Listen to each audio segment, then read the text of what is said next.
En ohms por fase en realidad. Ohms por fase no tiene sentido que sea de otra manera, ¿cierto? Son ohms por fase. Ahora, ¿cómo la expresamos entonces por unidad? Habrá que dividirlo por la impedancia base, muy bien. ¿Y cómo calculamos la impedancia base?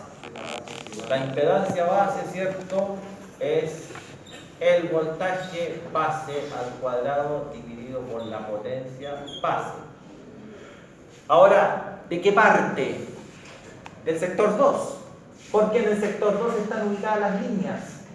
Tan simple como eso, ¿cierto? Entonces, Z base del sector 2, tensión base del sector 2. Ahí está. Tengo armado el cuento para calcular la impedancia base. O sea, ahora reemplazamos numéricamente, ¿cierto? El sector 2 tiene una tensión de 66 y lo dividimos por la potencia base, que es 50.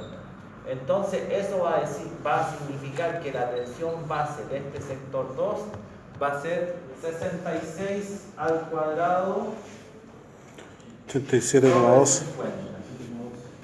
87.12 ohms.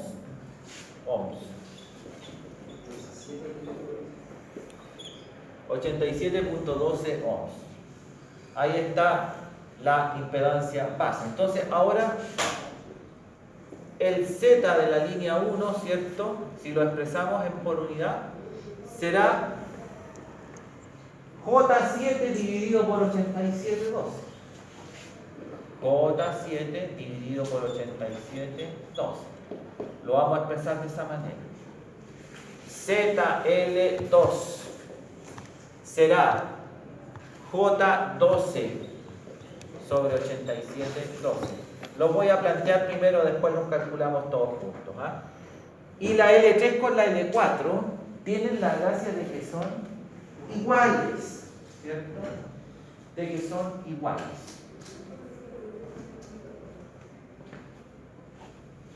Entonces, el ZL3 queda igual al ZL4 y es entonces J15 sobre 87.12.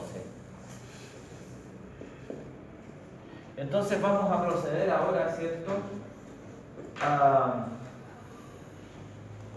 calcular los valores. 7 sobre 87.12 significa 0.08. Entonces, redondeémoslo como J 0.08 en por unidad. ¿Eso siempre se trabaja en rectangular? Sí, o sea, la impedancia conviene trabajarla en rectangular porque así podemos ver claramente la parte reactiva y la parte resistiva. Cuando se trata de transmisión eléctrica, ¿cierto?, como está puesto acá, como es este problema, que es un problema de un cortocircuito en transmisión eléctrica, fíjense que es a 66 kV, el efecto, ¿cierto?, de la reactancia es la que va a limitar las corrientes. No se toma en cuenta ningún parámetro resistivo por eso. Solamente son reactivos, solamente son reactancias. Las líneas están indicadas solamente con su J, ¿ah?, solamente con su X. Y vean lo que pasa con los equipos, ¿cierto? Los generadores, los transformadores, todos expresados con sus X, no hay ninguna R. A nivel de transmisión, ¿cierto?, la R no tiene incidencia en los cálculos de cortocircuito. La R va a tener incidencia cuando se trata de distribución. Cuando es distribución en media tensión, ¿cierto?, en baja tensión, ahí entonces la R puede significar algo relevante. Como vamos a ver en el ejemplo que sigue después de este. Este es un ejemplo a nivel de transmisión eléctrica, ¿cierto? Cortocircuito a nivel de transmisión eléctrica. El que sigue es un ejemplo a nivel de distribución eléctrica, que es distinto. Ya. 12 sobre 87.12. 0,137. 0,138 dejemos, ¿no? Redondeemos, no trunquemos, sino que redondeemos.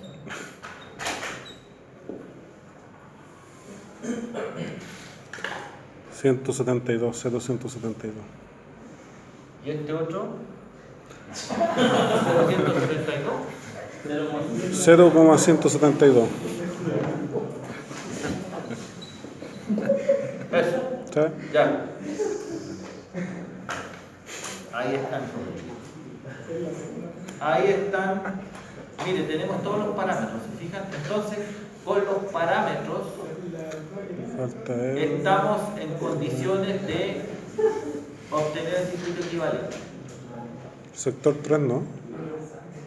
Lo que pasa es que el sector 3, ¿cierto? Lo único que hay en el sector 3 es la máquina 2, y ya la tenemos fuera. A ver, Y el enrollado es Estoy de 3, pero el de 3 también está considerado, entonces estamos listos.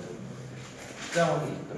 Ya, lo que voy a hacer ahora, jóvenes, voy a borrar los datos de los equipos, ¿cierto? Y las preguntas, porque esto ya sabemos lo que tenemos que hacer. Vamos a dejar, eso sí, el diagrama original y debajito entonces colocamos el circuito equivalente. El circuito equivalente.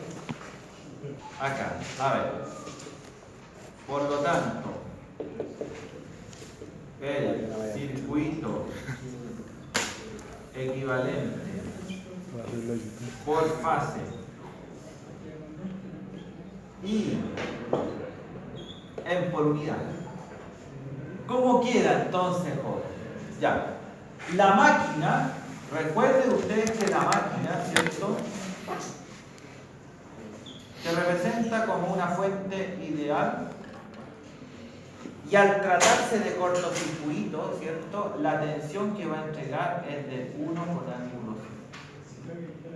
Porque no se dice nada en contrario, ¿cierto? Es 1 con ángulo 0. Y esta máquina tiene entonces una impedancia, y la impedancia es J0333. Entonces aquí colocamos J0333. Ya. Llegamos a la barra 1. En la barra 1 tenemos el transformador T1. Aquí podemos colocar que esto es G1, ¿cierto? Esto es T1. ¿Y qué va a pasar acá? El T1, ¿cierto?, tiene una impedancia de J03. Entonces coloquemos acá J03. Después viene la línea L1, que tiene J7. Eso significa, ¿cierto?, J0.08. Y llegamos a la barra 2. Después de la barra 2 tenemos otra línea, la L3, y la L3 tiene una impedancia de J0172. Y llegamos a la barra 3. En la barra 3 tenemos el transformador T3, que tiene una impedancia de J0125. Y a continuación del transformador tenemos una máquina. Esta máquina, ¿cierto?, 1 por ángulo 0, y tiene una impedancia, la G2, que es de 0.45. J0.45.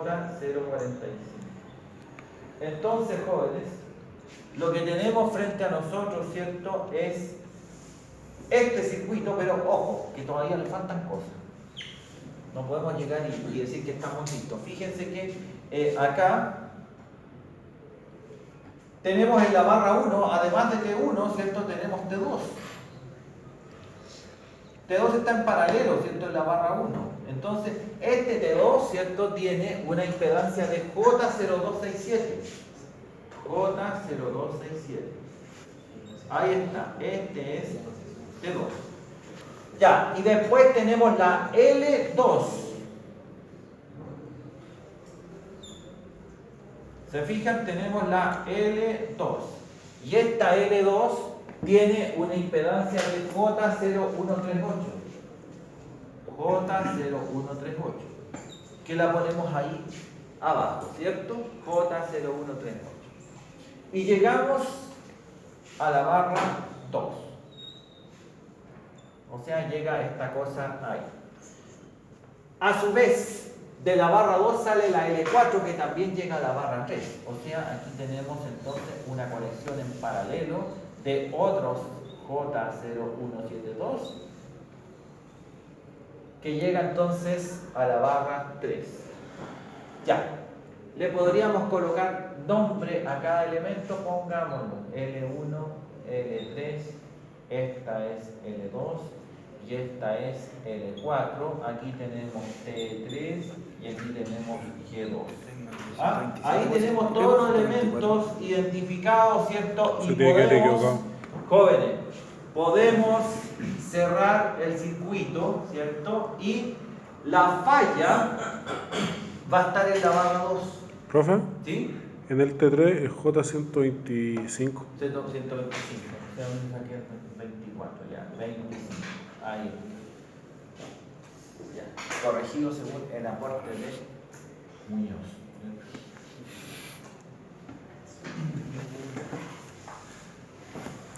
Ya. Entonces, la falla está en la barra 2.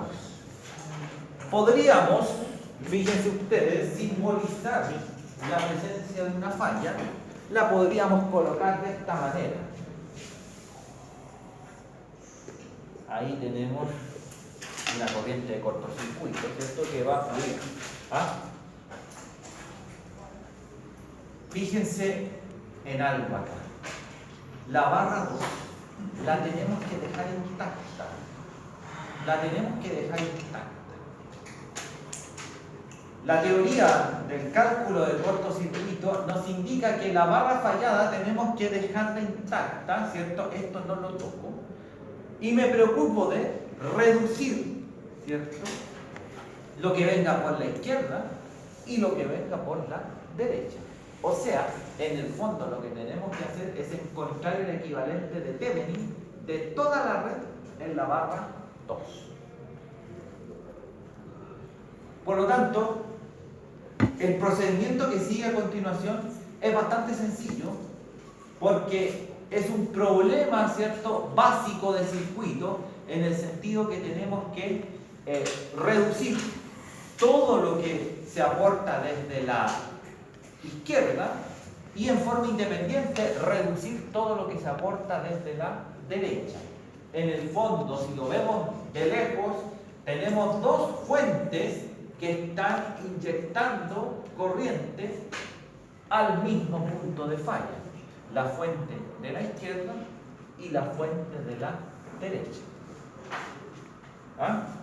Entonces, tenemos que encontrar la impedancia equivalente por la fuente de la izquierda y la impedancia equivalente por la fuente de la derecha.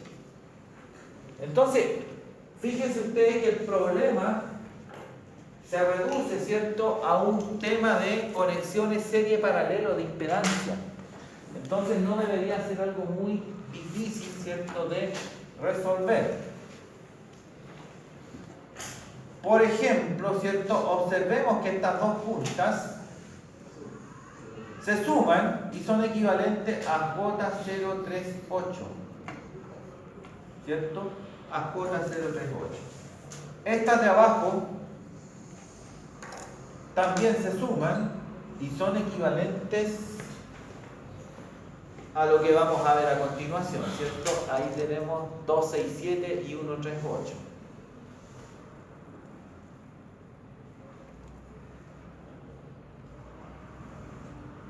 (0,405). Entonces aquí tenemos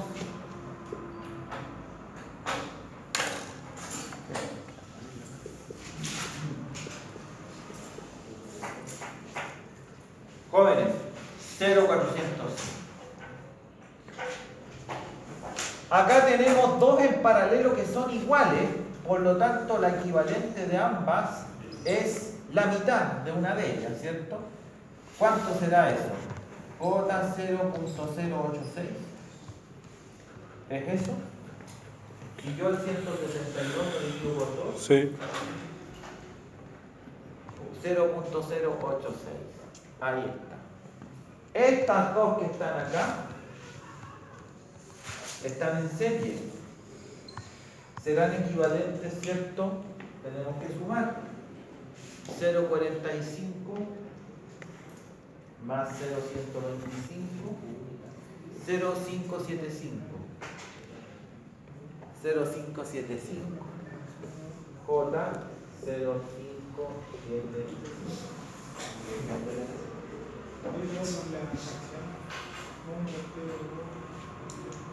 ¿Se fijan?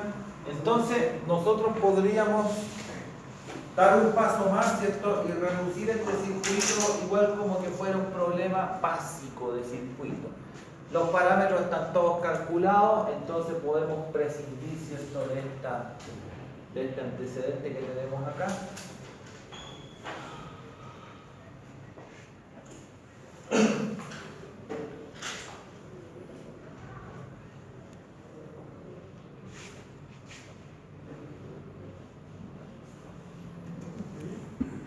¿Se fijan? Y podemos continuar, ¿cierto?, observando que tenemos lo siguiente.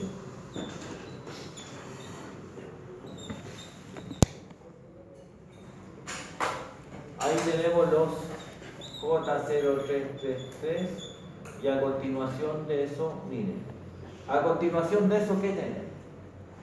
Tenemos el paralelo de estas dos, 0,38 con 0,405. Calculemos el equivalente.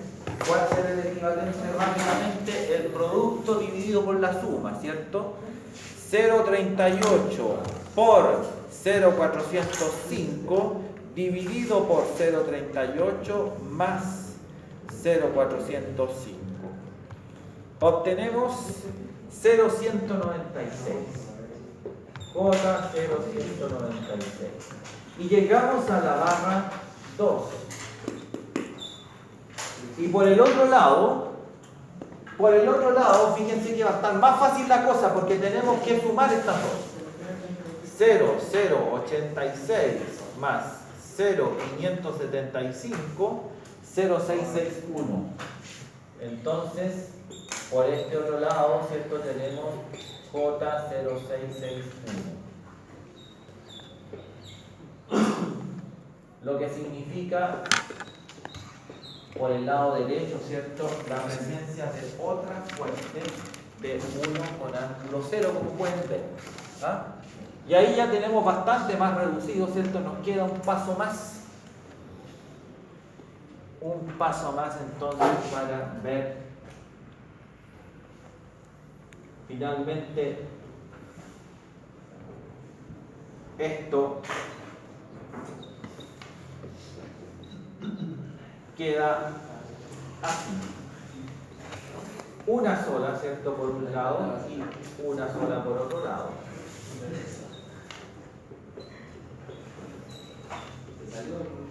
J 0661 y acá tenemos que sumar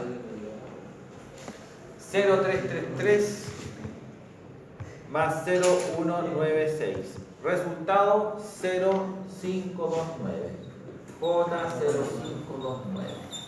Ya, vean ahí lo que tenemos hoy. Hemos reducido el circuito de tal manera que tenemos dos fuentes en paralelo actuando sobre la misma barra. Esta fuente, con su modelo real, ¿cierto?, que es la fuente ideal más una impedancia, ¿cierto?, y esta otra fuente es su modelo ideal, ¿cierto?, con una impedancia. Entonces, estos dos elementos están actuando sobre la barra 2. Ambos elementos actúan sobre la barra 2. Por lo tanto, son dos fuentes en paralelo reales. Ahora, ¿cierto? ¿Cómo nosotros podemos entonces reducir eso? Con el teorema de Millman. El teorema de Millman nos indica una fuente en paralelo equivalente a dos fuentes en paralelo, ¿cierto? Esto es lo mismo que una sola fuente de 1 con ángulo 0, ¿cierto? Porque acuérdense que para que dos fuentes estén en paralelo tienen que tener el mismo voltaje. y una sola impedancia. Y esa impedancia, ¿cierto? A ver, aquí voy a dejar abierto para mientras después vamos a cerrar esto. Y esa impedancia es el equivalente en paralelo de estas dos fuentes en paralelo. Por supuesto que la impedancia equivalente tiene que ser la impedancia en paralelo de las fuentes. Entonces veamos lo que resulta. El 0,529 es el producto dividido por la suma, ¿cierto? Por 0,661 dividido por la suma, ¿cierto? 0,529 más 0,661. Ya. J0294.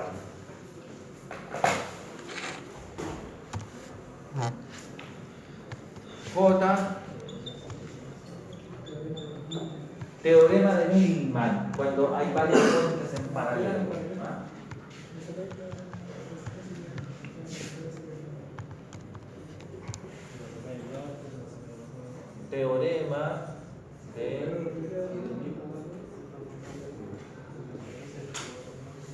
Teorema de Millman, ¿cierto? Que permite entonces un equivalente de dos o más fuentes en paralelo, ¿cierto? Que simplemente mantiene el voltaje de una de las fuentes y la impedancia equivalente, lógicamente, tiene que ser el equivalente en paralelo de las fuentes. Por supuesto, porque no puedes conectar fuentes en paralelo que no tengan el mismo voltaje, si no queda la escoba.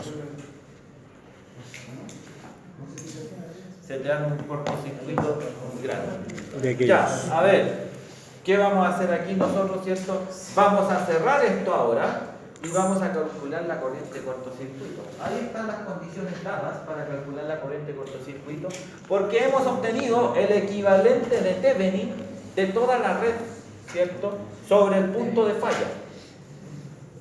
Eso es lo que hemos hecho indirectamente.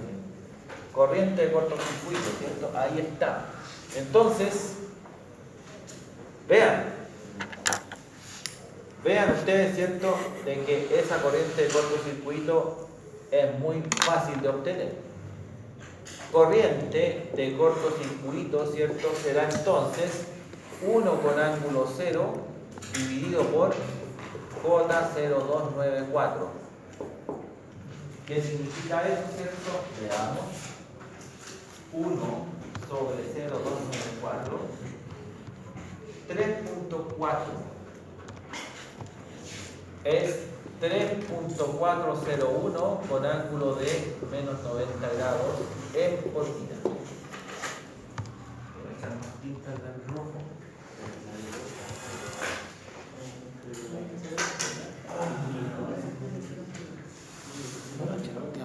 Fue haciendo, por ejemplo, es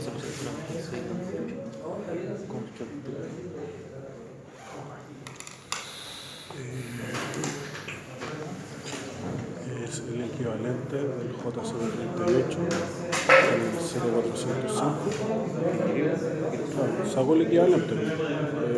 J038 por 405 partido por eso mismo. Corriente base 2. Vamos a ver lo que esto resulta.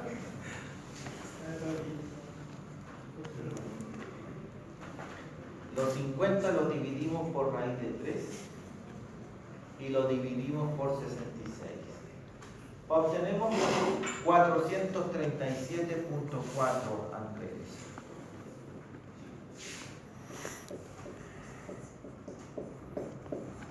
Ya, ¿qué significa eso?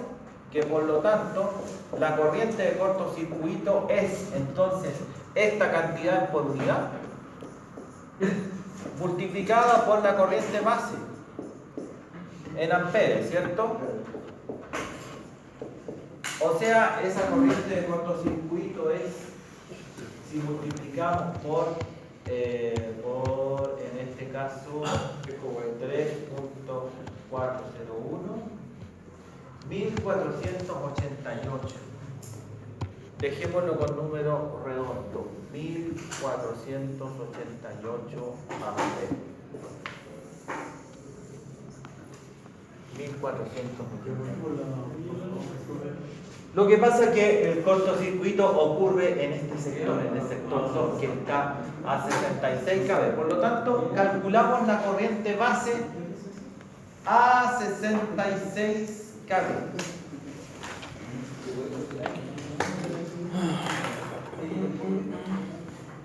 Profe, ¿cómo fue que obtuvo el valor de 0,294?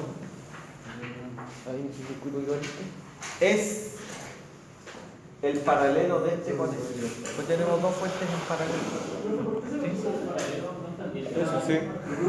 Esto, Sí. lo que pasa es que la barra 2 tenemos que dejarla intacta, no la podemos tocar. Por lo tanto, nuestros ojos están puestos en la barra 2 y tenemos que ver de la barra 2 para adentro cómo se ve el equivalente. Entonces, nosotros vemos acá que en la barra 2, si lo dejamos, si nos ponemos a mirar la barra 2, ¿cierto? Lo que está intentando la barra 2 recibe energía de este lado, del lado izquierdo, y recibe energía del lado derecho. Por lo tanto, ¿cierto? Nuestra primera misión ahí es reducir todas estas impedancias a una sola, ¿cierto? Que son lo que tenemos ahí. Y las impedancias que tenemos al otro lado, por supuesto, también, ahí están. Ambas fuentes están contribuyendo al cortocircuito en la barra 2. Por lo tanto, el equivalente de una sola fuente es 1 con ángulo 0 y con la impedancia equivalente al paralelo de los dos. Y en la barra 3 no se pasó lo mismo. Ah, pero eso cuando no es la falla. Cuando es la falla, no, es que cuando es la falla, claro, es porque el punto de falla lo tenemos que dejar intacto. El procedimiento, claro, el procedimiento de cálculo de cortocircuito, ¿cierto? Dice de que tenemos que encontrar el equivalente de Thevenin en el punto de falla. Eso es lo que corresponde conceptualmente lo que estamos haciendo nosotros. Y ustedes ven, ¿cierto?, que ahí tenemos la corriente de cortocircuito, ¿cierto?, ya calculada. Pero el problema no termina ahí. El problema tiene una parte B donde se les pide a ustedes calcular el resto de las corrientes. O sea, cuando existe ese cortocircuito, ¿cierto?, cuando hay 1488 amperes circulando por esta barra, ¿cierto?, ¿qué pasa?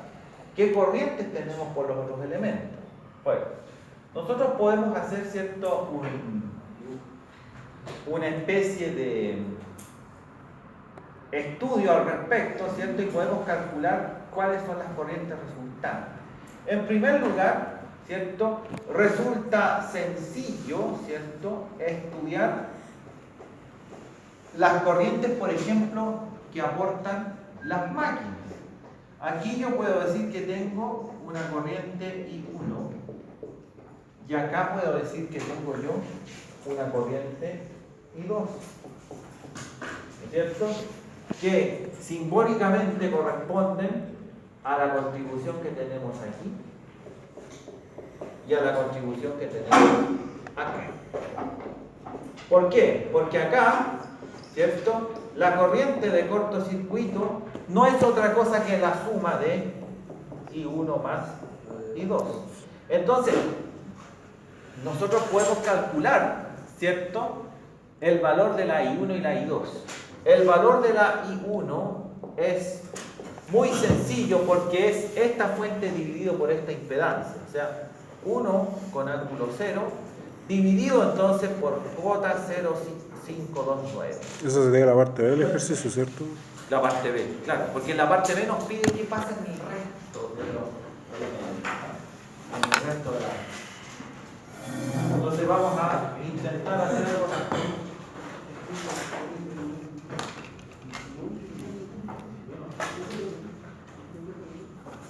Entonces 1 sobre 0,529, veamos cuánto es. 1 sobre 0,529 resulta ser 1,89. 1,89 con ángulo de Menos 90. menos 90 grados, ¿cierto?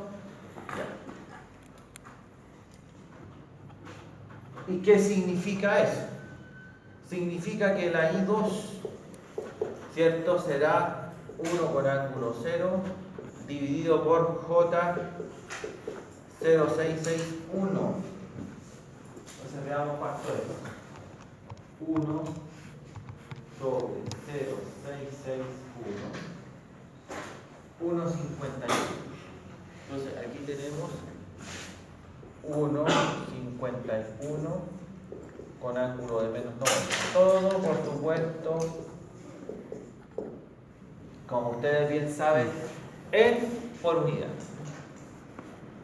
En por unidad, la I1 y la I2.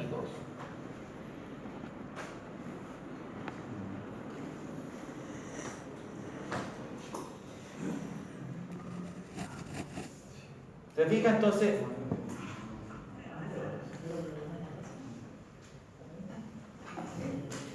Mire lo que voy a hacer ahora. Me voy a ir a este circuito y aquí, para no llenar tanto número esto, ¿cierto? Arriba de esta flecha, en vez de colocar I1, voy a poner simplemente 1,89. Nada más, ni siquiera le pongo el ángulo porque todas van a ser con menos 90. Y acá, en vez de colocar I2, voy a poner simplemente 1,51. Vamos a trabajar con las magnitudes, ¿cierto? Porque la idea es ver qué pasa, ¿cierto?, en estas otras ramas también. Entonces, este 1,51, acá resulta fácil ver qué pasa aquí y qué pasa acá. Porque llega a un punto en el cual, ¿cierto?, tiene dos impedancias que son iguales. Por lo tanto, esa corriente se va a dividir en dos mitades. ¿Cuánto es la mitad de 1,51? 0,757. No, 0,756. 0,756. Acá tenemos 0,756 y 0,756. ¿Se fijan? Por aquí tenemos 1,89, ¿cierto? Este 1,89 se va a dividir. Una fracción se va por aquí y otra fracción se va por acá. Es evidente, ¿cierto? Ahora, ¿qué proporción, en qué magnitud este 1,89 se reparte? ¿Cuánto se va por aquí? ¿Cuánto se va por acá? ¿Qué tenemos ahí? Tenemos que aplicar, ¿cierto?, el divisor de corriente. Una herramienta que a veces se usa en los circuitos básicos que normalmente uno no le da mucha pelota cuando lo aprende, ¿cierto? Pero aquí puede usarlo. ¿Ah? Entonces, ¿cómo se calcula, por ejemplo, la corriente que va por acá?